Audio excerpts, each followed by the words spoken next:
currently 10 p.m., and I'm sitting in my bed trying to record my first ever podcast. Hi, I'm Isa Tevalaci, and today I'm going to talk about one of my favorite grocery stores, Kroger. I can't promise you that this is going to be the best ever podcast you're going to listen to. However, I do hope you enjoy it. I'm currently a freshman here at the University of Kentucky, but I am not from the state. I was born and raised in Connecticut. So if you know anything about grocery stores, Kroger is not located in my hometown. Every summer, my family and I would drive to Kentucky and come visit my grandma, hence one of the reasons why I chose UK. But I'd always loved going to Kroger with my mom. Compared to the grocery stores near me, Kroger was the nicest of them all. The color blue flooding the aisles, the different assortment of fresh fruit, and even the culture. Yes, the culture. Now you might ask, how is there a different type of culture in a grocery store? Well, I thought the same thing before I had this project. I spent a lot of time studying Kroger, as weird as that sounds. I found out the culture consisted of what type of people were in the store, how it was organized, and even just the feeling when I walked in, whether it was welcoming or not, or if I felt lost at any time. But I could definitely tell a difference from Kroger to my grocery store in Connecticut, Stop and Shop. Walking into Kroger, I feel very welcome, especially the one we have on campus. The University of Kentucky's Kroger is filled with blue. UK gear is everywhere, whether it's right when you walk in by the shopping carts or if it's just on the wall scattered in the aisles. Personally, this makes me feel comfortable knowing that a grocery store would decorate this much. But it's not just how the store is set up or decorated, but it's also the people in the grocery. According to the Merriam-Webster Dictionary, culture is defined as the customary beliefs, social forms, and the material traits of the racial, religion, or social groups. So what I get from this definition is that culture is about groups of people from all over. And if I'm being honest, when I'm thinking about culture on a regular day, I think about groups as well. I think about parts of the world and how people how they celebrate their culture, where they came from and grew up. So if we apply it to a grocery store, you may think of the different type of people who are in there. As I walked around Kroger, taking everything in and looking at parts a different way, a normal customer would not, I noticed the workers the most. Second, I noticed who was shopping. But it just wasn't what they looked like. I looked for their emotions, whether they were happy to be there or not, and I found that the majority of them were super friendly, smiling or laughing behind the counters with their coworkers, or walking down the aisle with a customer trying to find the right product. They all seemed happy. And this was something important. Well, at least for me. However, probably most people do too. Like if you were to walk into a store and the workers were not smiling or didn't really acknowledge you, you may seem a little unwelcomed. I know from past experience, when I walk into a store, I expect a hello, or at least a smile. And even when I leave, it's nice to say something as simple as, "Have a nice day." Also, for the past year, I have worked in a food business, and every time someone walks in, I welcome them and ask if they need help. It makes me feel better, and I can see that it makes them feel more comfortable, especially if it's their first time in the store. But at Kroger, I definitely see those manners in the workers. Everyone is willing to help, so I think just emotions and personality can change the whole culture to a place. It may also be the time of day you are in Kroger.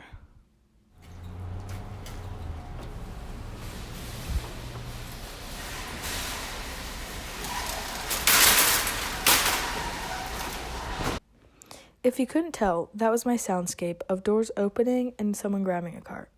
On this day, you could tell that it was very quiet, and on most days, it sounds like this to any person walking into a grocery store. You walk in through the automatic doors and go right for the loud, mellow carts. The air is slightly on and blowing. However, right when you walk into the store, the noise stops, and the sound of soft music and other carts moving is what you hear. But the culture can change a lot depending on the day.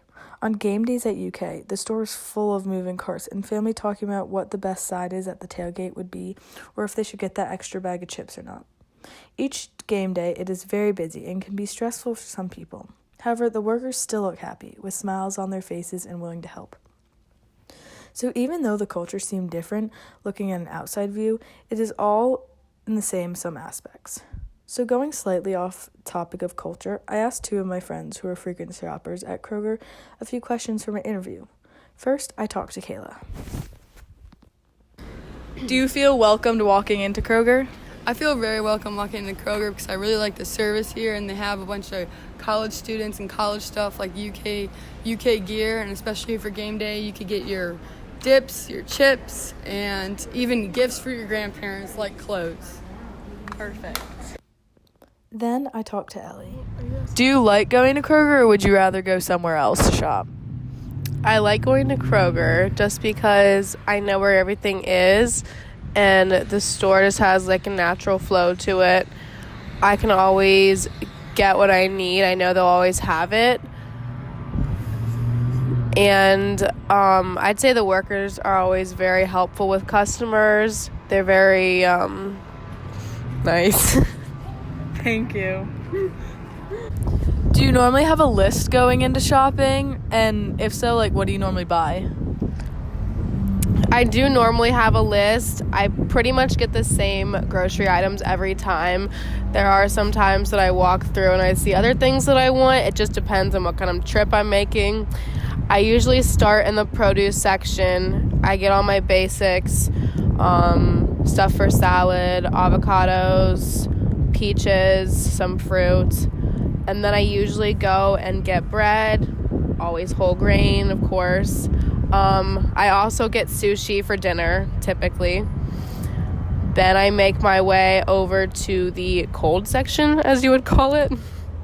I get yogurt, almond milk, orange juice. Typically, bagels and cream cheese is my go-to.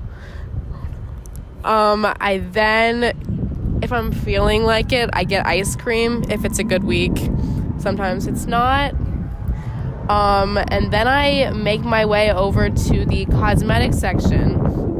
If there's anything I need in that section that I'm running low on. I also get gluten-free pretzels a lot. And veggie chips. And do you normally, like, go to self-checkout or have someone else check you out? I usually go to the self-checkout, but if there's a lot of stuff and I'm feeling lazy, I go to the main checkout. Okay, thank you. Just by these interviews, you can see how welcoming Kroger is. You can clearly tell that they like the grocery store. As I interviewed Ellie, she went into a lot of depth about what she bought. I think that she may have been going off of what she currently needs, or maybe just what she wanted in the moment. However, I do feel like it provided us all an insight of how great Kroger really is. I think that if someone were to be listening to this without having gone there, they would definitely feel pretty confident going in, at least for me if I were to hear those reviews. 125. Place item in bag or cart, then scan next item. Credit 25 cents. 125. Now, you probably could figure out what sound that was. If not, it was items being scanned at the register. However, you'd have to guess if it was a self-checkout or someone else scanning for you. Did you guess? Well, if you guessed someone else scanning, you were wrong. This was actually a self-checkout. You could probably tell the difference because of how long each scan took. For the most part, people go to self-checkout if they don't have too many items, but I have found that this may have been a longer process. People also do this to avoid contact with people, as weird as that sounds, but it's true. And I have to say that I've done the same thing before too. However, just with this process, it's a different culture. Well, with the different types of people at least. When I was observing, I noticed that some people were annoyed and rude about why their bags of chips wouldn't scan or why the workers were too slow to help them. So I think that you could definitely tell the different types of people in a store just by checkout. Overall, there are different types of culture in a grocery store. Not many people would think that, but as I spent maybe a little bit too much time in Kroger, I got a feel for every aspect of the store. With that being said, I hope you enjoyed listening to my first ever podcast as much as I did recording it. Until next time, I'm Issa, signing off.